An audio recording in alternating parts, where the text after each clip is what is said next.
പലപ്പോഴും സഹോദരിമാരായ നമ്മൾ ചിന്തിക്കാറുണ്ട്, നമുക്കൊരു നല്ല ബാക്കപ്പ് ഇല്ല, നമ്മളെ ഒന്ന് റെക്കമെൻഡ് ചെയ്യാൻ ആരുമില്ല, നമ്മളെ ഒന്ന് മുകളിലോട്ട് ഉയർത്താൻ ആരുമില്ല എന്നൊക്കെ ഓർത്ത് നമ്മൾ ഭാരപ്പെടുന്നവരാണ്. എന്നെ ആരറിയും, എന്നെ എങ്ങനെ അറിയും എന്നൊക്കെ ഓർത്ത് നമ്മൾ ഭാരപ്പെടുന്നവരാണ്.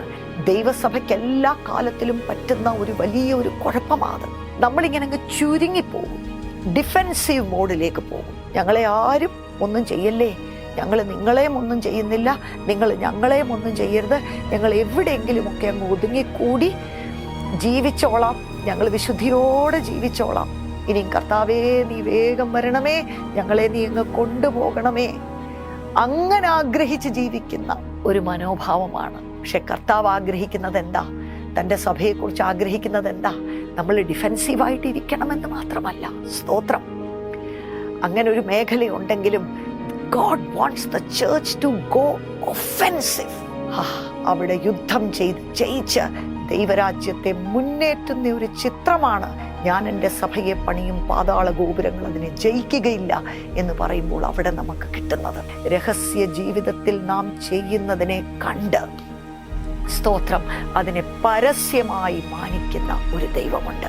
സഹോദരിമാര് പലപ്പോഴും നമ്മൾ പറയും, ആരെങ്കിലും ഒരാൾ ഒരു മുൻകൈ എടുത്തായിരുന്നെങ്കിൽ, എനിക്ക് എക്സാമ്പിളായിട്ടൊന്ന് കാണാൻ ആരെങ്കിലും ഉണ്ടായിരുന്നെങ്കിൽ ഞാനും ഇറങ്ങിയേനെ എന്ന് നമ്മൾ പലപ്പോഴും പറയാറുണ്ട്. ദർശനമില്ലാത്തടത്ത് ജനം മര്യാദ വിട്ട് നടക്കുന്നു. Where there is no vision, people perish. എന്തിനു വേണ്ടിയാ ദൈവം നമ്മെ വിളിച്ചിരിക്കുന്നത്? എന്താണ് ദൈവം നമ്മുടെ ജീവിതത്തിലൂടെ ആഗ്രഹിക്കുന്നത്? ആ ദൈവരാജ്യത്തിൻ്റെ ദർശനത്താൽ നമുക്കൊന്ന് പിടിക്കപ്പെടാം. ചുരുങ്ങിയ ദർശനങ്ങൾ, ചെറിയ ദർശനങ്ങൾ അല്ലേ, നമ്മുടെ ജീവിതത്തെ ചുറ്റിപ്പറ്റിയുള്ള ദർശനങ്ങളൊക്കെ നമുക്കൊന്ന് ഇറക്കി വെക്കുവാൻ ഇടയാകട്ടെ എന്ന് പരിശുദ്ധാത്മാവ് ഇന്ന് നമ്മെ ആഹ്വാനം ചെയ്യുകയാണ്. ദെബോരയെ കുറിച്ച് ചില കാര്യങ്ങൾ നമുക്ക് ഒന്ന് ചിന്തിക്കാം.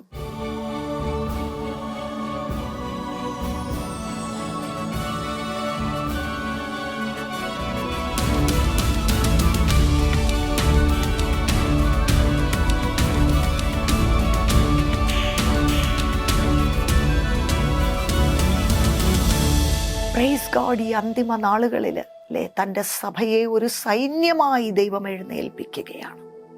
സ്തോത്രം. വലിയ ഒരു പോരാട്ടമാണ് ദൈവജനത്തിൻ്റെ മുൻപിൽ നിൽക്കുന്നത്. അവകാശങ്ങൾക്ക് വേണ്ടിയുള്ള ഒരു പോരാട്ടമാണിത്. കനാൻ ദേശത്തിലേക്ക് അല്ലേ, ദൈവം വാഗ്ദത്തം ചെയ്ത ഒരു ദേശമായിരുന്നു കനാൻ. എന്നാൽ ഇസ്രായേൽ മക്കള് അവിടെ കടന്നു ചെന്ന് കഴിഞ്ഞപ്പോൾ, വാഗ്ദത്തം ചെയ്ത ദേശമാണെങ്കിലും ശത്രുവാണ് അതിനകത്ത് പാർക്കുന്നത്. യുദ്ധം ചെയ്യാൻ മനസ്സുള്ള ഒരു ജനത്തെ ദൈവം അന്വേഷിച്ചു. അതേ, ഇത് വാഗ്ദത്ത നാടാണ്, ഞാൻ നിങ്ങൾക്കിത് നൽകുവാണ്, ഞാനിത് നിങ്ങൾക്ക് നൽകി കഴിഞ്ഞു. എന്നാൽ അതിനെ അടക്കി വാഴുന്ന ശത്രുക്കളെ അല്ലേ, യുദ്ധം ചെയ്ത് പുറത്താക്കിയതിന് ശേഷം അവിടെ കയറി പാർക്കുവാനുള്ള ഒരു പദ്ധതിയാണ് ദൈവത്തിൻ്റെ ഹൃദയത്തിലുള്ളത്. ഇന്ന് ദൈവമക്കൾക്ക് ദൈവം പറഞ്ഞിരിക്കുന്ന വാഗ്ദത്തങ്ങൾ അല്ലേ, നിങ്ങൾ ചോദിച്ചു കഴിഞ്ഞാൽ ദേശങ്ങളെ, ask of me and I will give you nations എന്ന് പറയുന്നിടത്ത്, നമ്മുടെ പേര് വെച്ച് അവകാശമാക്കി വെച്ചിരിക്കുന്ന പലതിനെയും ഇന്ന് നമ്മൾ കൈവശമാക്കണമെങ്കിൽ യുദ്ധം ചെയ്യാൻ മനസ്സുള്ള ഒരു ജനത്തെ ദൈവം അന്വേഷിക്കുന്നു. പൗലോസ് അപ്പോസ്തലൻ തൻ്റെ ആത്മീയ മകനായിരിക്കുന്ന തിമോത്തിയോസിനോട് പറഞ്ഞതുപോലെ, നീയും ക്രിസ്തുവിൻ്റെ നല്ല ഭടനായി നീയും എന്നോടുകൂടെ കഷ്ടം സഹിക്കുക. തിമോത്തിയോസിനെ കുറിച്ച് ചിന്തിച്ചപ്പോൾ താൻ പറഞ്ഞ ഒരു കാര്യം, ഒരു പടയാളി എല്ലാ ഡെയിലി ലൈഫിൻ്റെ അഫയേഴ്സിൽ എൻറ്റാങ്കിൾഡ് ആയി പോകരുത്. No soldier who is enlisted. പട ചേർത്തവനെ പ്രസാദിപ്പിക്കേണ്ടതിന് ദൈനംദിന ജീവിതത്തിന്റെ വിഷയങ്ങൾക്കകത്ത് ഒരു പടയാളിയും കുരുങ്ങി പോകരുത്, പോകത്തില്ല. ഹല്ലേലൂയ. അപ്പോൾ ഒരു പടയാളിയുടെ ഒരുക്കം, ഒരു പടയാളിയുടെ മനസ്സ് ഈ അന്തിമകാലത്തിലുള്ള ദൈവസഭയ്ക്കകത്ത് കാണുവാൻ, നമ്മളിൽ ഓരോരുത്തരിലും കാണുവാൻ കർത്താവ് ആഗ്രഹിക്കുന്നു. സഹോദരിമാർക്ക് അതിനകത്തൊരു വലിയ പങ്കുണ്ട്. പലപ്പോഴും നമ്മളങ്ങ് ബാക്ക് സീറ്റ് എടുത്തു പോകുന്നവരാണ്. നമ്മളിൽ ചിലരെല്ലാം മുൻപോട്ട് വരുമെങ്കിലും ഭൂരിഭാഗം ആൾക്കാർ ബലഹീന പാത്രമായതുകൊണ്ട് ജീവിതത്തിൻ്റെ അനേക വേദനകളും പ്രയാസങ്ങളും പ്രതികൂലങ്ങളും ഒക്കെ തരണം ചെയ്തു കഴിയുമ്പോൾ ശത്രു നമ്മളെ പരാജയപ്പെടുത്തുകയാണ്, നമ്മളങ്ങ് ക്ഷീണിച്ചു പോകുകയാണ്, മനസ്സ് തകർന്നു പോകുകയാണ്, നമ്മളങ്ങ് ഇരുന്നു പോകുകയാണ്. എന്നാൽ നമ്മൾ ഓർക്കണം, കർത്താവിൻ്റെ ആ ഒരു സൈന്യത്തിൻ്റെ അകത്തെ 50% സഹോദരിമാരാണ്. 50% ഇൻ ഗോഡ്സ് ആർമി അത് സിസ്റ്റേഴ്സാണ്, സഹോദരിമാരാണ്. നമ്മളത് മറന്നു പോകരുത്. ദബോരയുടെ വിഷയത്തിലേക്ക് നമുക്കൊന്ന് കടന്നു വരാം. ന്യായാധിപന്മാരുടെ പുസ്തകം എന്നെ ഏറെ ചിന്തിപ്പിക്കുന്ന ഈ നാളുകളിൽ പരിശുദ്ധാത്മാവ് ഇടപെട്ടുകൊണ്ടിരിക്കുന്ന ചില നാളുകളായിട്ട് തന്നെ ഇടപെട്ടുകൊണ്ടിരിക്കുന്ന ഒരു ഭാഗമാണ് ന്യായാധിപന്മാരുടെ പുസ്തകത്തിനകത്താണ് നമുക്ക് ദബോരയെ കാണാൻ കഴിയുന്നത്. എന്തൊരു അത്ഭുതം! ഇന്നത്തെ കാലമല്ല, ഇന്നത്തെ കാലത്ത് പോലും സഹോദരിമാരുടെ മേലുള്ള നിബന്ധനകളും റെസ്ട്രിക്ഷൻസും ഒക്കെ നമുക്കറിയാം. അപ്പോൾ ഒന്ന് ഓർത്ത് നോക്കിക്കേ, പഴയ നിയമകാലം, അന്നത്തെ കാലത്ത് സാക്ഷ്യത്തോടുകൂടെ എഴുന്നേറ്റ ഒരു ശക്തയായ ഒരു സഹോദരിയായിരുന്നു, ഒരു ലീഡറായിരുന്നു ദബോര. അല്ലേ, അതൊരു വ്യക്തിയെക്കുറിച്ചോ ഒരു സഹോദരിയെക്കുറിച്ചോ അല്ല. പരിശുദ്ധാത്മാവെന്നെ മനസ്സിലാക്കുവാൻ ഇടയാക്കിയത് അതൊരു അഭിഷേകമാണ്, അതൊരു മാൻഡിലാണ്, അതൊരു പുതപ്പാണ്. സ്തോത്രം! അത് ഈ ഒരു തലമുറയിലെ ഓരോ തലമുറയിലും, സ്തോത്രം, ആൾക്കാർ മാറി മാറി പോകുമെങ്കിലും ആ പുതപ്പ്, ആ അഭിഷേകം അത് നഷ്ടപ്പെടാതെ, അത് ഒരു മഹത്വത്തിൽ നിന്നും അടുത്ത മഹത്വത്തിലേക്ക് ദൈവത്തിൻ്റെ പ്രവൃത്തികൾ നിവർത്തിക്കപ്പെടേണ്ടതിന്, ദൈവത്തിൻ്റെ ഉദ്ദേശങ്ങൾ നിവർത്തിക്കപ്പെടേണ്ടതിന് കർത്താവ് ഇതാരുടെ മേൽ ഈ പുതപ്പ് ഞാൻ ഇടണം എന്നുള്ള താല്പര്യത്തോടെ പരിശുദ്ധാത്മാവ് കാത്തിരിക്കുക. ഇതൊരു പുതപ്പാ, ഇതൊരു മാൻഡില, ഇതൊരു അഭിഷേകമാണ്.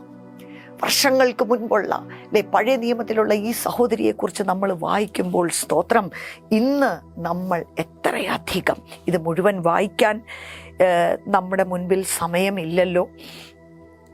പ്രധാനപ്പെട്ട ചില കാര്യങ്ങൾ നമുക്ക് പെട്ടെന്നൊന്ന് പറഞ്ഞു പോകാം.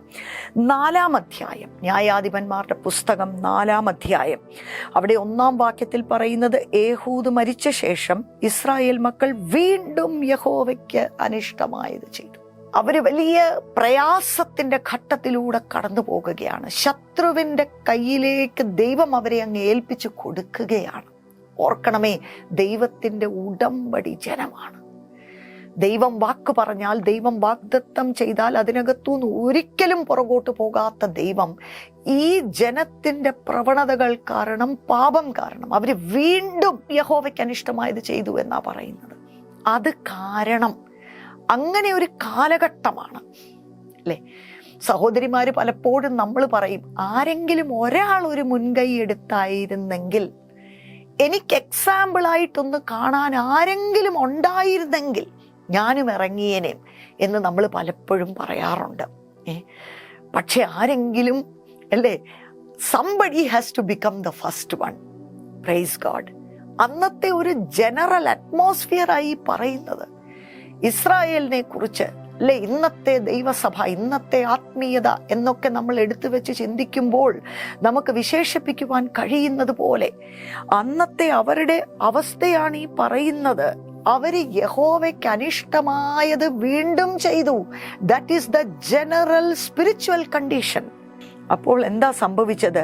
യഹോവ അവരെ, അല്ലേ, ഈ കനാന്യ രാജാവിന്റെ കയ്യിലേക്ക് വിറ്റ് കളഞ്ഞു. എന്തൊരു ദയനീയമായ അവസ്ഥയാണ്. സ്തോത്രം! യഹോവ തന്നെ ശത്രുവിന്റെ കയ്യിലേക്ക് ഇവരെ ഏൽപ്പിച്ചു കൊടുത്ത് അത്രമാത്രം വേദനയും പ്രയാസവും ഞെരുക്കവും. 3-ാം വാക്യത്തിൽ പറയുന്നത് അവന് 900 ഇരുമ്പ് രഥമുണ്ടായിരുന്നു. അവൻ ഇസ്രായേൽ മക്കളെ 20 സംവത്സരം കഠിനമായി ഞെരുക്കിക്കൊണ്ട് ഇസ്രായേൽ മക്കൾ യഹോവയോട് നിലവിളിച്ചു. The children of Israel started to cry out to the Lord. അങ്ങനെ ഒരു കരച്ചിൽ. ദൈവമേ, നിന്റെ ഹിതം നടക്കണമെന്ന് പറഞ്ഞ് ഒരു പ്രതികൂലങ്ങളും ഇല്ലാതിരിക്കുമ്പോൾ രാത്രി മുഴുവനും ഇരുന്ന് പ്രാർത്ഥിക്കുന്ന ഒരനുഭവമല്ല നമ്മളിവിടെ കാണുന്നത്. യേശു കർത്താവ് ശുശ്രൂഷയുടെ ഏറ്റവും പ്രധാനപ്പെട്ട ഘട്ടത്തിൽ നിൽക്കുമ്പോഴും, തൻ്റെ കൈകളാൽ അത്ഭുതങ്ങളും അടയാളങ്ങളും നടക്കുമ്പോൾ, ഭൂതങ്ങൾ വിട്ടുപോകുമ്പോൾ, രോഗികൾ സൗഖ്യമായി തീരുമ്പോഴും പെട്ടെന്ന് ശിഷ്യന്മാർ നോക്കുമ്പോൾ യേശുവിനെ കാണുവാനില്ല. കാരണം എന്താണ്? അതിരാവിലെ നേരം വെളുക്കും മുൻപേ യേശു കർത്താവ് പ്രാർത്ഥിക്കുവാൻ മലകളിലേക്ക് ഓടിപ്പോകുകയാണ്. ഒരു പ്രതികൂലമുണ്ടായിട്ടല്ല, ഒരു പരാജയമുണ്ടായിട്ടല്ല, ഒരു പ്രശ്നമുണ്ടായിട്ടല്ല. പിതാവിൻ്റെ ഹിതം എന്തെന്ന് ഒന്ന് തിരിച്ചറിയുവാൻ, ആ ഭാരം ഒന്ന് ഏറ്റെടുക്കുവാൻ, എൻ്റെ പിതാവ് എന്ത് ചെയ്യുന്നു എന്ന് കണ്ട് അത് തന്നെ ഈ ഭൂമിയിൽ ചെയ്യുവാൻ, എൻ്റെ പിതാവ് എന്ത് പറയുന്നു എന്ന് കേട്ട് അത് തന്നെ പറയുവാൻ, അങ്ങനെ ദൈവത്തിൻ്റെ സന്നിധിയിൽ രാത്രി മുഴുവനും പ്രാർത്ഥിച്ച യേശു കർത്താവ്, അപ്പോസ്തോലന്മാര് നമുക്കൊരു മാതൃകയായി ഇരിക്കുമ്പോൾ, ഇവിടെ എന്താണ്?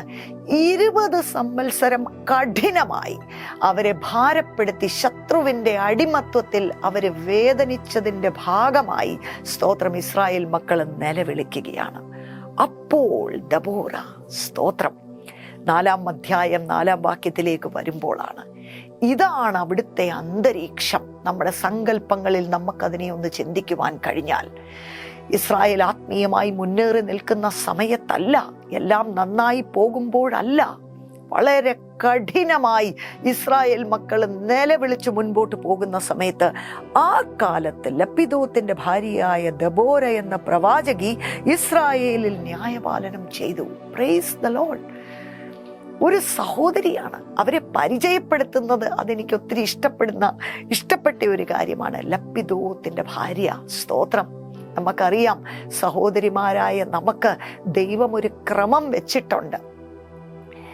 നമ്മുടെ വീട്, നമ്മുടെ കുടുംബം, അവിടെ ആചരിക്കുന്ന വിശ്വസ്തത, അവിടെ നമ്മൾ കാണിക്കുന്ന നമ്മുടെ ജീവിതം, നമ്മുടെ ക്യാരക്ടർ, ജ്ഞാനത്തോടെ നമ്മുടെ ഭവനത്തെ നമുക്ക് പണിയുവാൻ കഴിയുമ്പോൾ അതിൻ്റെ അടുത്ത നിലവാരത്തിലേക്ക് ദൈവം നമ്മളെ കയറ്റിവിടുന്ന ഒരു കാര്യം ആ ചില വാക്കുകൾക്കകത്ത് ഒളിഞ്ഞു കിടപ്പുണ്ട്. സ്തോത്രം. ലപ്പിദോത്തിന്റെ ഭാര്യ, സ്തോത്രം. ഈ മനുഷ്യനെ കുറിച്ച് ദൈവവചനത്തിൽ വേറെ എവിടെയും പോലും നമുക്ക് വായിക്കുവാനായിട്ട് കഴിയുന്നില്ല. സ്തോത്രം. തൻ്റെ ഭാര്യ നിമിത്തം തൻ്റെ പേര് ഈ ദൈവവചനത്തിൻ്റെ അകത്ത് രേഖപ്പെടുത്തുവാനിടയായി തീർന്നു. വലിയൊരു പ്രവാചകന്റെയോ മോശയുടെ ഭാര്യയെന്നോ യോശുവയുടെ ഭാര്യയെന്നോ അങ്ങനെ പേര് കേട്ട പാസ്റ്റർമാരുടെ ഭാര്യ എന്ന് പറയുന്ന ഒരു വ്യക്തിയല്ല, വിരളമായി കേട്ട ഒരു പേര്, ലപ്പിദോത്തിന്റെ ഭാര്യ. സ്തോത്രം. പലപ്പോഴും സഹോദരിമാരായ നമ്മൾ ചിന്തിക്കാറുണ്ട്, നമുക്കൊരു നല്ല ബാക്കപ്പ് ഇല്ല, നമ്മളെ ഒന്ന് റെക്കമെൻഡ് ചെയ്യാൻ ആരുമില്ല, നമ്മളെ ഒന്ന് മുകളിലോട്ട് ഉയർത്താൻ ആരുമില്ല എന്നൊക്കെ ഓർത്ത് നമ്മൾ ഭാരപ്പെടുന്നവരാണ്. എന്നെ ആരറിയും, എന്നെ എങ്ങനെ അറിയും എന്നൊക്കെ ഓർത്ത് നമ്മൾ ഭാരപ്പെടുന്നവരാണ്. രഹസ്യ ജീവിതത്തിൽ നാം ചെയ്യുന്നതിനെ കണ്ട്, സ്തോത്രം, അതിനെ പരസ്യമായി മാനിക്കുന്ന ഒരു ദൈവമുണ്ട്. സ്തോത്രം. അവന്റെ ബലമുള്ള കൈക്കീഴിൽ നാം താണിരുന്നാൽ, സ്തോത്രം, തക്ക സമയത്ത് നമ്മെ ഉയർത്തുന്ന ഒരു ദൈവമുണ്ട്. നമ്മുടെ ജീവിതത്തിൽ ഒരു സാക്ഷ്യമൊക്കെ ഒന്ന് പ്രാപിക്കണമെങ്കിൽ അത് ഒരു ദിവസം കൊണ്ട് വരത്തില്ല, ചില മാസങ്ങളും കൊണ്ട് വരത്തില്ല, ചില വർഷങ്ങൾ വിശ്വസ്തത ആചരിച്ച് ചെയ്യേണ്ടുന്നത് ചെയ്ത് ആ വഴിയിലൂടെ സ്ഥിരമായി സഞ്ചരിച്ച് ആരും കാണാതിരിക്കുമ്പോഴും ദൈവം എന്നെ കാണുന്നുണ്ട് എന്നുള്ള ബോധ്യത്തോടെ, ദൈവഭയത്തോടെ ദൈവത്തിൻ്റെ വഴികളിൽ നടക്കുമ്പോൾ ദൈവം നമുക്ക് നൽകുന്ന ഒരു സാക്ഷ്യമുണ്ട്. സ്തോത്രം. ലപ്പിദോത്തിന്റെ ഭാര്യയായ ദബോര എന്ന പ്രവാചകി ഇസ്രായേലിൽ ന്യായപാലനം ചെയ്തു. സ്തോത്രം. അവളെ പരിചയപ്പെടുത്തുന്നത് തന്നെ അവളൊരു പ്രവാചകിയാണ്. സ്തോത്രം. ഹല്ലേലൂയ. ദൈവത്തിന്റെ ശബ്ദം കേൾക്കുന്നവളാണ്. ഇതിനെക്കാട്ടിലും ഒരു വലിയ ഇൻട്രൊഡക്ഷൻ, ഒരു അഡ്രസ് ഒരു വ്യക്തിയെക്കുറിച്ച്, ഒരു പരിചയപ്പെടുത്തൽ ഒരു വ്യക്തിയെക്കുറിച്ച് വേണോ? കഴിഞ്ഞു. ഒരു സെന്റൻസേ പറഞ്ഞുള്ളൂ, പക്ഷേ ആ വ്യക്തിയെക്കുറിച്ചുള്ള ആഴമായ പരിചയപ്പെടുത്തലാണ്. സ്തോത്രം. ലപ്പിദോത്തിന്റെ ഭാര്യ. Praise God.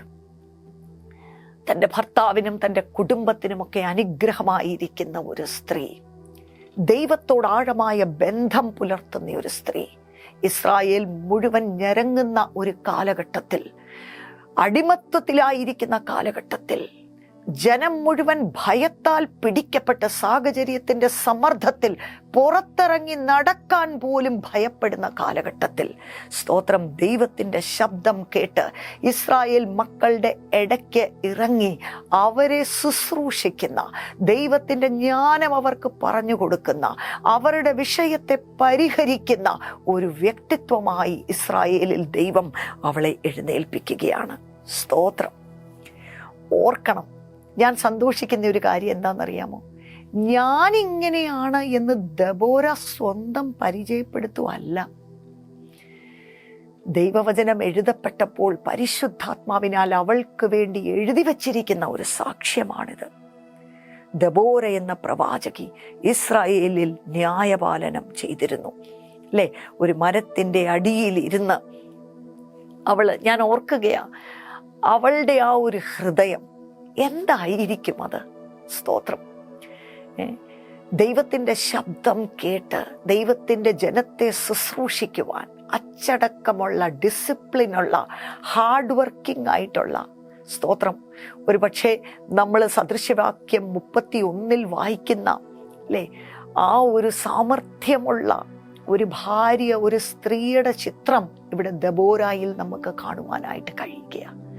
അവളുടെ ഭവനത്തെ അവൾ പണിയുന്നു എന്ന് മാത്രമല്ല, അവളുടെ ഭർത്താവിനും അവളുടെ കുടുംബത്തിനും അവളൊരു അനുഗ്രഹമായി എന്ന് മാത്രമല്ല, അവിടെ അവൾ ആചരിക്കുന്ന വിശ്വസ്തത മുഖാന്തരം അല്പത്തിൽ വിശ്വസ്തരായവരെ അധികത്തിൽ കാര്യവിചാരകത്വം ദൈവമേൽപ്പിക്കുമെന്ന് പറയുന്ന വാഗ്ദത്തം അവളുടെ ജീവിതത്തിൽ നിവർത്തിക്കപ്പെടുകയാണ്. അടുത്ത ലെവലിലേക്ക് കർത്താവ് അവളെ പ്രൊമോട്ട് ചെയ്യുക.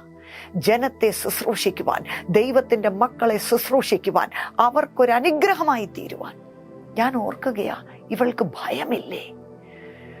നമ്മൾ 5-ാം അധ്യായത്തിലേക്ക് നമ്മൾ കടക്കുമ്പോഴാണ് നമ്മൾ അവിടെ വായിക്കുന്നത്. അതിൻ്റെ 5-ാം അധ്യായത്തിൻ്റെ 6ഉം 7ഉം വാക്യങ്ങൾ വായിക്കുമ്പോൾ അവിടെ നമുക്ക് അന്ന് ഇസ്രായേലിൽ ഉണ്ടായ ഒരു അന്തരീക്ഷത്തെ നമുക്കവിടെ മനസ്സിലാക്കുവാൻ കഴിയും. In the days of Shamgar, the son of Anath, in the days of Jael, the highways were deserted.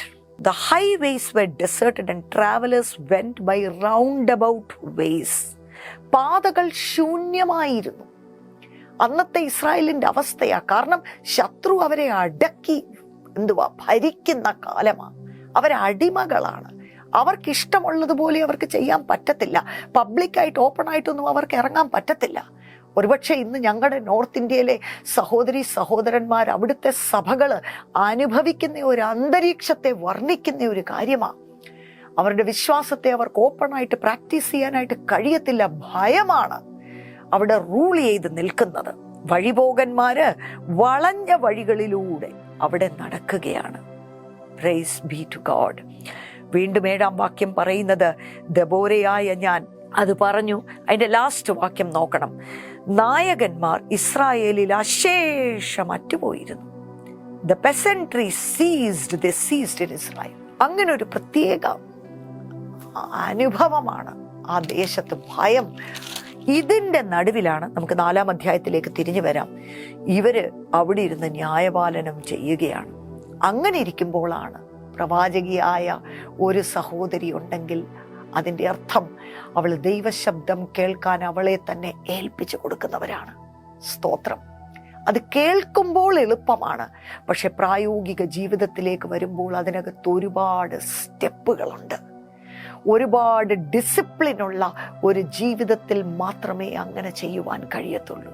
If we are filled with our own problems, നമ്മുടെ പ്രശ്നങ്ങളാൽ നാം നിറഞ്ഞിരിക്കുന്നു എങ്കിൽ, നമ്മുടെ വേദനകളാൽ നാം നിറഞ്ഞിരിക്കുന്നു എങ്കിൽ, ഒരുപാട് ശബ്ദങ്ങളാണ്, ഈ ലോകത്തിൻ്റെ ശബ്ദങ്ങളാണ് നമ്മളെ ഭരിക്കുന്നതെങ്കിൽ ദൈവത്തിൻ്റെ ശബ്ദം അവിടെ കേൾക്കുവാനായിട്ട് കഴിയത്തില്ല. അത് നമ്മുടെ ജീവിതത്തിൻ്റെ ഒരു പ്രാക്ടീസാണ്. ദൈവത്തിൻ്റെ മുഖം അന്വേഷിക്കുന്നവരുടെ, ദൈവത്തിൻ്റെ രാജ്യത്തിൻ്റെ, അല്ലേ, ആ ദർശനം പ്രാപിച്ചവർ, തൻ്റെ ജീവിതത്തിൻ്റെ വിഷയങ്ങളെ ദൈവസന്നിധിയിൽ ഏൽപ്പിച്ചു കൊടുക്കുവാൻ പഠിച്ചവർ, ആ പാതയിലൂടെ നടന്നൊരു പക്വതയിലേക്ക് വന്ന ഒരു വ്യക്തി, സാഹചര്യങ്ങളാൽ പിടിക്കപ്പെടാതെ, ഓർക്കണമേ, ഇങ്ങനെ ഒരു കാലഘട്ടത്തിൽ, ഇങ്ങനെ ഒരു അന്തരീക്ഷത്തിൽ ജീവിക്കുന്ന ഒരു വ്യക്തി എന്തുമാത്രം ഭയം. കാരണം അന്നത്തെ ഹെഡ്ലൈൻസ്, അന്നത്തെ ന്യൂസ് പേപ്പർ, ഇതൊന്നുമില്ല, ഞാനങ്ങ് സങ്കല്പം പറയുകയാണേ. അന്ന് വാട്സാപ്പിൽ ഫോർവേഡ് ചെയ്ത് വരുന്നതായിട്ടുള്ള കാര്യങ്ങൾ ന്യൂസിൽ ഹെഡ്ലൈൻസ് ആയിട്ട് വിളിച്ചു പറയുന്നത് എന്താണ്? എല്ലാം ഭയമുളവാക്കുന്ന കാര്യമാണ്. പുറത്തോട്ടാരും ഇറങ്ങരുത്, ഇറങ്ങിക്കഴിഞ്ഞാൽ ഒരുപക്ഷെ വീട്ടിനകത്തോട്ട് നമുക്ക് തിരിച്ചു പോകുവാനായിട്ട് കഴിയത്തില്ല. ഭയമാണ് അല്ലേ, ഡൗട്ടാണ്, വിശ്വസിക്കുവാൻ കഴിയാത്ത വേദനയുടെ കാര്യമാണ്. ദേ ഇന്നലെ ഒരു വ്യക്തി ഇങ്ങനെ ഒരു കാര്യം അവിടെ ചെയ്തു, അവർക്ക് ഇന്നത് സംഭവിച്ചു. ഇത്തരത്തിലുള്ള കാര്യങ്ങൾ കേൾക്കുമ്പോൾ പേടിച്ച് അല്ലേ, ഇനിയിപ്പോൾ നമ്മൾ എങ്ങനെയെങ്കിലും എന്നെ ആരും, നമ്മളൊരു ഡിഫെൻസീവ് മോഡിനകത്തേക്ക് അങ്ങ് വരും. ദൈവസഭയ്ക്ക് എല്ലാ കാലത്തിലും പറ്റുന്ന ഒരു വലിയൊരു കുഴപ്പമാത്. നമ്മളിങ്ങനെ അങ്ങ് ചുരുങ്ങിപ്പോകും, ഡിഫെൻസീവ് മോഡിലേക്ക് പോകും അല്ലേ.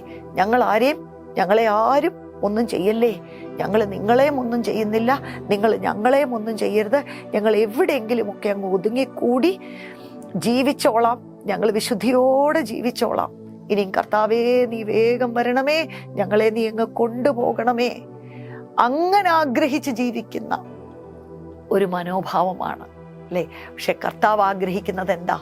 തൻ്റെ സഭയെക്കുറിച്ച് ആഗ്രഹിക്കുന്നത് എന്താ? നമ്മൾ ഡിഫെൻസീവായിട്ട് ഇരിക്കണമെന്ന് മാത്രമല്ല. സ്തോത്രം. അങ്ങനെ ഒരു മേഖലയുണ്ടെങ്കിലും God wants the church to go offensive. ഞാൻ എൻ്റെ സഭയെ പണിയും, പാതാള ഗോപുരങ്ങൾ അതിനെ ജയിക്കുകയില്ല എന്ന് പറയുമ്പോൾ അല്ലേ, പിശാച് ഇങ്ങോട്ട് വന്ന് അടിക്കല്ലേ എന്ന് പറഞ്ഞ് എവിടെയെങ്കിലും ഒളിഞ്ഞു പാത്ത് കുനിഞ്ഞിരിക്കുന്ന ഒരു അനുഭവം മാത്രമല്ല. എന്നെ ആരും കാണല്ലേ, എൻ്റെ കുഞ്ഞുങ്ങളെ ആരും തൊടല്ലേ, ഞങ്ങൾക്കൊന്നും സംഭവിക്കല്ലേ, കർത്താവേ ഞങ്ങളെ കാത്തുകൊള്ളണമേ എന്ന് പറയുന്ന ഒരു കാര്യം മാത്രമല്ല. ശത്രുവിൻ്റെ കോട്ടയ്ക്കകത്തേക്ക് കയറി അവിടെ യുദ്ധം ചെയ്ത് ജയിച്ച് ദൈവരാജ്യത്തെ മുന്നേറ്റുന്ന ഒരു ചിത്രമാണ് ഞാൻ എൻ്റെ സഭയെ പണിയും, പാതാള ഗോപുരങ്ങൾ അതിനെ ജയിക്കുകയില്ല എന്ന് പറയുമ്പോൾ അവിടെ നമുക്ക് കിട്ടുന്നത്. Praise God. അങ്ങനെ ഒരു സ്പിരിറ്റുള്ള ഒരു സഹോദരിയായിരുന്നു ഇവൾ. അവിടെ ദൈവശബ്ദം കേൾക്കുകയാണ്. ദൈവത്തിനൊരു പദ്ധതിയുണ്ട്. തൻ്റെ ജനം ഇങ്ങനെ അടിമത്വത്തിൽ കഴിയണമെന്ന് ദൈവം ഒരിക്കലും ആഗ്രഹിക്കുന്നില്ല. ഇവരെ വിടുവിക്കണം, ഇവര് ദൈവത്തിന്റെ വഴികളിലേക്ക് മാനസാന്തരപ്പെട്ട് വരണം. ഈ ശത്രു എത്ര ശക്തിശാലിയാണെന്ന് പറഞ്ഞാലും, യാബിൻ രാജാവ് സിസറ, അവർക്കുണ്ടായിരുന്ന ശത്രു സൈന്യ ബലത്തെക്കുറിച്ച് അയൺ ഏജിൽ നടക്കുന്ന ഒരു കാര്യമായത്. ഇസ്രായേൽ മക്കളുടെ കയ്യിൽ ഒരായുധവുമില്ല അല്ലേ. അവരെ നോക്കിക്കഴിഞ്ഞാൽ അവർ വളരെ ബലഹീനരായിട്ടുള്ള ഒരു കൂട്ടരാണ്. ഇവരുടെ കയ്യിൽ 3-ാം വാക്യത്തിൽ പറയുന്നത് എന്താണെന്നറിയാമോ? 900 ഇരുമ്പ് രഥമുണ്ടായിരുന്നു. അവർ ഭയങ്കര മിലിറ്ററി പവറാണ്. അത് കണ്ടു കഴിഞ്ഞാൽ, കേട്ട് കഴിഞ്ഞാൽ തന്നെ ഉള്ള ഉത്സാഹം കൂടെ ചോർന്നു പോകുന്നത് പോലത്തെ ഒരു കാര്യമാണ്. ഒരിക്കലും ഇവർക്കെതിരായി ഒരു യുദ്ധത്തിന് പോയി കഴിഞ്ഞാൽ നമ്മുടെ യുക്തി അനുസരിച്ച് ഒരു കാലത്തും ഇസ്രായേൽ മക്കൾ ഈ യുദ്ധം ജയിക്കത്തില്ല. എന്നാൽ സ്തോത്രം, ഹല്ലേലൂയ, സൈന്യത്താലെ അല്ല, ശക്തിയാലെ അല്ല, എൻ്റെ ആത്മാവിനാൽ തന്നെ എന്ന് ദൈവം പറഞ്ഞിരിക്കുന്നത് എല്ലാ കാലത്തും അല്ലേ. അതങ്ങനെ തന്നെയാ ദൈവത്തിന്റെ പദ്ധതി. നമ്മുടെ കഴിവോ നമ്മുടെ മിടുക്കോ നമ്മുടെ കയ്യിലുള്ള ബലമോ ഇതോ ഒന്നും നോക്കിയിട്ടല്ല. ദൈവം തൻ്റെ ജനത്തെ അല്ലേ, അവർക്ക് ജയം കൊടുക്കുവാൻ, അവരെ മുൻപോട്ട് കൊണ്ടുപോകാൻ ദൈവത്തിന് എല്ലാ കാലത്തും പദ്ധതിയുണ്ട്. ഞാൻ നിങ്ങളുടെ കൂട്ടത്തിലുണ്ട്. സൈന്യങ്ങളുടെ യഹോവയായ ദൈവം ഇറങ്ങി വന്ന് തൻ്റെ ജനത്തിനു വേണ്ടി പ്രവർത്തിക്കുകയും യുദ്ധം ചെയ്യുകയും, സ്തോത്രം, അങ്ങനെ അവരെ ജയാളികളാക്കി തീർക്കുകയും ചെയ്യുന്ന ഒരു പദ്ധതി ആ ദൈവരാജ്യത്തിലുണ്ടത്. 6-ാം വാക്യത്തിൽ എന്താണ്? ഇവള് പെട്ടെന്ന് ബാരാക്കിനെ വിളിക്കുകയാണ്. അത് വിവരിക്കാൻ സമയമില്ല. കമാൻഡറാണ് ഇസ്രായേലിലെ, ഒരു സഹോദരനാണ്. പക്ഷേ ഈ സാഹചര്യങ്ങളാൽ പിടിക്കപ്പെട്ട് തൻ്റെ യുക്തിയിൽ ചിന്തിക്കുമ്പോൾ ഒരിക്കലും ഈ ഒരു ആർമിയെ, ഈ ഒരു സൈന്യത്തെ ജയിക്കുവാൻ ഇവർക്ക് കഴിയത്തില്ല എന്ന് പറഞ്ഞ് അവർ ഒതുങ്ങിക്കൂടി ഇരിക്കുകയാണ്. അങ്ങനെ ഇരിക്കുമ്പോഴാണ് ഈ ബാരാക്കിനെ വിളിച്ചിട്ട് ഒരു ദൈവശബ്ദം, ദൈവം എന്നോട് ഇങ്ങനെ ഇടപെട്ടു എന്ന് പറഞ്ഞ് ഈ സഹോദരനോട് ആ വിഷയം അറിയിക്കുകയാണ്. സ്തോത്രം. കർത്താവ് പറഞ്ഞു, നിങ്ങൾ പോയാ മതി, ഇങ്ങനെയൊക്കെ ചെയ്താൽ മതി അല്ലേ? 7-ാം വാക്യം, I will draw out to you Sisera, the commander of Jabin's army, with his chariots and his many troops to the river Kishon, and I will give him into your hand. എന്തൊരു ധൈര്യം അതിനകത്ത്! സ്തോത്രം! അത് അവരുടെ ബലത്തിലോ ശക്തിയിലോ ഉള്ള ഒരു കാര്യമല്ല. അവര് ദൈവശബ്ദം കേട്ടു. അവരങ്ങോട്ട് ട്യൂൺഡാണ്. ചുറ്റുമുള്ള വാർത്തകളോ ചുറ്റുമുള്ള സാഹചര്യമോ മറ്റുള്ളവർ പറയുന്നതിലേക്കല്ല കാതുകോർത്തിരിക്കുന്നത്. സ്തോത്രം! ദൈവം എന്ത് പറയുന്നു, ദൈവമേ അങ്ങയുടെ പദ്ധതികൾ എന്താണ് എന്ന് കേൾക്കുവാൻ അങ്ങോട്ട് കാതോർത്തിരിക്കുന്ന ഈ സഹോദരിയോട് ദൈവം ഇടപെടുകയും ഈ സഹോദരനെ വിളിച്ച്, ബാരാക്കിനെ വിളിച്ച് അവൻ്റെ ഉള്ളിലേക്ക് ധൈര്യം പകർന്നു കൊടുത്ത് പ്രവചിച്ച് പറയുകയാണ്, അയ്യോ, നമ്മൾ ഭയപ്പെട്ടിരിക്കാനുള്ള സമയമല്ല. ഇവരെ നമ്മുടെ കയ്യിലേക്ക് ഏൽപ്പിച്ചു തരുവാൻ, നിന്റെ കയ്യിലേക്ക് ഏൽപ്പിച്ചു തരുവാൻ ദൈവത്തിന് പദ്ധതിയുണ്ട്. വലിയൊരു ആത്മീയ മർമ്മമാണ് നമ്മളിവിടെ മനസ്സിലാക്കുന്നത്. ദൈവത്തിന് നമ്മെ അനുഗ്രഹിക്കുവാനും ജയം തരാനും പദ്ധതിയുണ്ട് എങ്കിലും കൂടെ ചേർന്ന് പ്രവർത്തിക്കുവാൻ, കാലൊന്നെടുത്ത് മുൻപോട്ട് വെക്കുവാൻ ആരെങ്കിലും ഒരു മനുഷ്യനെ കണ്ടെത്തിയില്ല എങ്കിൽ ദൈവത്തിൻ്റെ പദ്ധതികൾ നിവർത്തിക്കപ്പെടാതെ കിടന്നു പോകുകയാണ്. God is searching for one man, one woman who will say yes to him. ഇത് ദൈവവചനത്തിനകത്ത് ഉടനീളം നമുക്ക് കാണുവാൻ കഴിയുന്ന ഒരു കാര്യമാണ്. സ്തോത്രം! ഒരു നോഹയെ ദൈവത്തിന് വേണം, ഒരു മോശയെ ദൈവത്തിന് വേണം, ഒരു യോശുവയെ ദൈവത്തിന് വേണം, ഒരു എസ്തറിനെ ദൈവത്തിന് വേണം, ഒരു ദാനിയേലിനെ ദൈവത്തിന് വേണം, ഒരു യെരമ്യാവിനെ വേണം.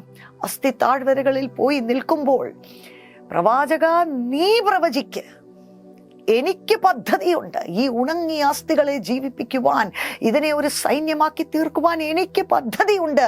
പക്ഷെ നീ പ്രവചിക്കണം. സ്തോത്രം! അതാ നമ്മളിവിടെ കാണുന്നത്. ഇത് ഈ സഹോദരനെ വിളിച്ച് പറയുമ്പോൾ, നീ എൻ്റെ കൂട്ടത്തിൽ വരുവാണെങ്കിൽ ഞാൻ പോകാം എന്ന് പറയുന്നു. അത് കേൾക്കുമ്പോൾ അയ്യോ അല്ലേ, ഒരു പുച്ഛം തോന്നുന്നത് പോലെ ഒരു കാര്യമാണ് ഈ സഹോദരൻ പറയുന്നതെങ്കിലും അതിനെ ഒരിക്കലും ലാഘവമായിട്ടെടുക്കാതെ, ഒരു തമാശാക്കി കളയാതെ, അദ്ദേഹത്തെക്കുറിച്ച് ചെറുതായി ചിന്തിക്കാതെ, ദൈവമേ, നിന്റെ പടയാളി എന്നുള്ള രീതിയിൽ നീ എനിക്കും ഇതിനകത്തൊരു പങ്ക് തന്നിട്ടുണ്ടല്ലോ എന്ന് പറഞ്ഞ് പുറകോട്ട് ചിന്തിക്കാതെ ഉടൻ തന്നെ ഞാൻ നിന്റെ കൂട്ടത്തിൽ പോരാം എന്നൊരു പോസിറ്റീവ് വേർഡ് ഈ ബാരാക്കിനോട് പറയുകയും, നമുക്കറിയാം ഇവർ യുദ്ധത്തിന് വേണ്ടി ഇറങ്ങി തിരിച്ചു. ആ ശത്രു സൈന്യത്തെ പൂർണ്ണമായി ഇവരുടെ കരങ്ങളിലേക്ക് പറഞ്ഞതുപോലെ തന്നെ ദൈവം ഏൽപ്പിച്ചു കൊടുത്തു. ഒരു വലിയ ജയം അന്ന് ഇസ്രായേൽ ആഘോഷിക്കുവാൻ ഇടയായി തീർന്നു. മാത്രമല്ല, ഒരു സഹോദരി എഴുന്നേൽക്കുമ്പോൾ എപ്പോഴും അതിൻ്റെ പകർച്ച അല്ലേ, അതിനോട് കൂടെ ചേർന്ന് നിൽക്കുവാൻ കർത്താവ് മറ്റൊരിടത്ത് വേറെ ഒരാളെ ഒരുക്കുന്നുണ്ട്. അത് ദൈവത്തിൻ്റെ വിശ്വസ്തതയാണ്. സ്തോത്രം! ദൈവത്തിൻ്റെ വേലയെ പൂർത്തീകരിക്കുവാൻ ഒരു കാര്യത്തെ തുടങ്ങുന്നു എന്ന് മാത്രമല്ല, തുടങ്ങുന്നതിനെ അന്ത്യം വരെ വിശ്വസ്തയോടെ കൊണ്ടെത്തിക്കുവാൻ ദൈവത്തിനൊരു പദ്ധതിയുണ്ട്. മോശ എന്ന് പറയുന്ന ഒരാളിലൂടെ തുടങ്ങി മോശയുടെ മരണസമയത്ത് ഇനി ഒന്നുമില്ല എന്ന് പറഞ്ഞ് തൻ്റെ ജനത്തെ വഴിയിൽ വിട്ടിട്ട് പോകുന്ന ഒരു ദൈവമല്ല. സ്തോത്രം! ഉടനെ അതിൻ്റെ ബാക്കി ചെയ്തെടുക്കുവാൻ ഒരു യോശുവയെ ദൈവം തയ്യാറാക്കുകയാണ്. പൗലോസ് ബാറ്റൺ ഏൽപ്പിക്കുന്നത് പോലെ ഒരു തിമോത്തിയോസിനെ റെഡിയാക്കുകയാ. സ്തോത്രം! ഇവിടെ ദബോര തുടങ്ങി വെച്ചതിനെ ഉടൻ തന്നെ, അപ്പോൾ തന്നെ അതിൻ്റെ എൻഡ് വരെ കൊണ്ടെത്തിക്കുവാൻ ഒരു യായേൽ എന്ന് പറയുന്ന ഒരു ഭയങ്കര വീരയായ ഒരു സ്ത്രീയെ ദൈവം അവിടെ ഒരുക്കി വെച്ചിരിക്കുക. Praise God! There is great Joy, there is great celebration. 5-ാം അധ്യായത്തിൽ വരുമ്പോൾ ദബോരയുടെ പാട്ടും ആരാധനയുമാണ് നമ്മൾ അവിടെ കാണുന്നത്. ദബോരയുടെ സങ്കീർത്തനങ്ങളാണ് നാം അവിടെ വായിക്കുന്നത്. അവിടെയാണ് 6ഉം 7ഉം വാക്യത്തിൽ പറയുന്നത്, until I Deborah arose, until I arose a mother in Israel. സ്തോത്രം! ഇസ്രായേലിൽ ഒരു മാതാവായി, പ്രൈസ് ഗോഡ്, ഒരു മെച്യൂരിറ്റിയാണ് അത് കാണിക്കുന്നത്, ഒരു പക്വതയാണ് അത് കാണിക്കുന്നത്.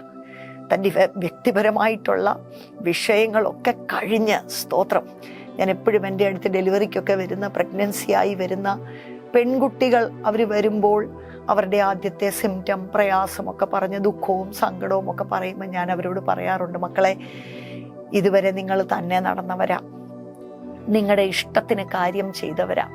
എന്നാൽ ഇനി നിങ്ങൾ ഒരു അമ്മയാകാൻ പോകുകയാ. ഈ ഒരു പ്രക്രിയയിൽ ഈ ഒരു 10 മാസത്തെ ഒരു ഇടവേള ദൈവം വെച്ചിരിക്കുന്നത് തന്നെ അമ്മ എന്ന് പറയുന്ന ഒരു ദൗത്യത്തിലേക്ക് പ്രവേശിക്കും മുൻപേ നിങ്ങൾക്കൊരു ട്രെയിനിങ് വരാൻ, ഞാൻ എൻ്റേത് എന്ന് പറഞ്ഞുള്ള ജീവിതത്തിൻ്റെ അകത്തുനിന്ന് നിന്നെ തന്നെ ഒന്ന് മറന്ന് മറ്റൊരു കാര്യത്തിന് വേണ്ടി, മറ്റൊരു വ്യക്തിക്ക് വേണ്ടി, ഒരു കുഞ്ഞിന് വേണ്ടി ചിന്തിക്കുവാനുള്ള ഒരു മെച്യൂരിറ്റി നിന്നിലേക്ക് വരികയാണ്. സ്തോത്രം. ഒരു മാതാവ്, ഇസ്രായേലിൽ ഒരു മാതാവായി അൺടിൽ ഐ അറോസ്. ഒന്നോർത്ത് നോക്കിക്കേ, അന്നത്തെ ഈ സാഹചര്യത്തിൽ ദെബോര എന്ന് പറയുന്ന ഒരു സഹോദരി എഴുന്നേറ്റില്ലായിരുന്നു എങ്കിൽ, സ്തോത്രം, ദൈവം ഒരിക്കലും ഒരു വ്യക്തിയുടെ മുൻപിൽ അല്ലേ പരാജയപ്പെട്ടു പോകുന്നയാളല്ല. ഒരാളല്ലെങ്കിൽ ഗോഡ് ഹാസ് പ്ലാൻ, അല്ലേ? പ്ലാൻ എ വർക്ക് ചെയ്തില്ലെങ്കിൽ plan B, plan C, plan D. God is never, he will never exhaust his plans.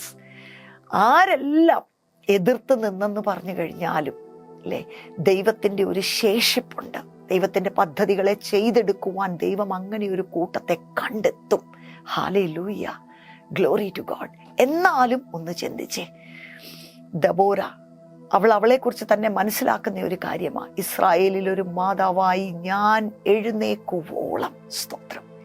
ഈ ഒരു വിളി ഇന്ന് സഹോദരിമാരുടെ മേൽ പരിശുദ്ധാത്മാവ് നൽകുന്നു എന്ന് ആത്മാർത്ഥമായി ഞാൻ മനസ്സിലാക്കുകയാണ്. നാം ആയിരിക്കുന്ന ഇടങ്ങളിലൊക്കെയും ദൈവീക ദർശനത്താൽ പിടിക്കപ്പെട്ട് കർത്താവ് എന്താണ് ഈ സമയത്ത് ആഗ്രഹിക്കുന്നത്, ആ ദൈവശബ്ദം ഒന്ന് കേൾക്കുവാൻ, ആ ദർശനത്താൽ ഒന്ന് പിടിക്കപ്പെടുവാൻ, പക്വത പ്രാപിച്ച മക്കളായി ഒന്ന് എഴുന്നേൽക്കുവാൻ. സ്തോത്രം. ദൈവശബ്ദം കേൾക്കുവാൻ, അതിനനുസരിച്ച് നമ്മളെ തന്നെ ഒന്ന് പൊസിഷൻ ചെയ്യുവാൻ, ഏത് കാര്യത്തിന് വേണ്ടിയുമുള്ള ഒരു റെഡിനെസ്സോടുകൂടെ എന്ത് വിലയും കൊടുത്ത് ദൈവമേ നിന്റെ പദ്ധതികൾ നിറവേറണം എന്നൊരു ഉദ്ദേശത്തോടുകൂടെ മാത്രം മുന്നേറുന്ന ഒരു കൂട്ടത്തെ കർത്താവ് അന്വേഷിക്കുക.